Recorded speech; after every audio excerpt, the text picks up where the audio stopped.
Bugun legendarniy Angus haqida gaplashamiz. Angus qoramoli dunyodagi eng mashhur go'sht yo'nalishidagi zotlardan biri.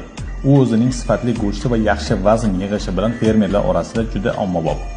Lekin har qanday zot kabi uning ham afzalliklari va ayrim kamchiliklari bor.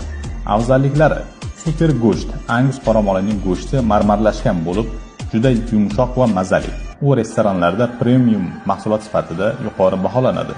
Tez o'sadi, buzoqlari tug'ilganda kichik bo'lsa-da, 6 oyda 200 kg, 1 yoshda esa 400 kg vazn yig'ishi mumkin.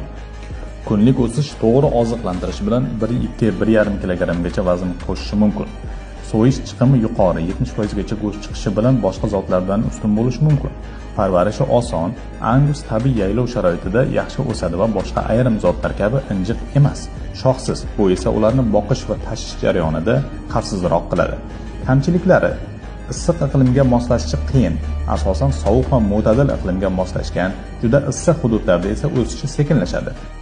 Boshqa zotlariga qaraganda vazn yig'ishi sekinroq, masalan, Charolais yoki limuzin zotlari tezroq semirishi mumkin. Suti kam. Angus asosan go'sht yo'nalishi uchun boqiladi, shuning uchun sut ishlab chiqarish maqsadida yaxshi tanlov emas. Boshlang'ich narxi yuqori. Yana boshqa ma'lumotlarni kommentariyada muhokama qilamiz.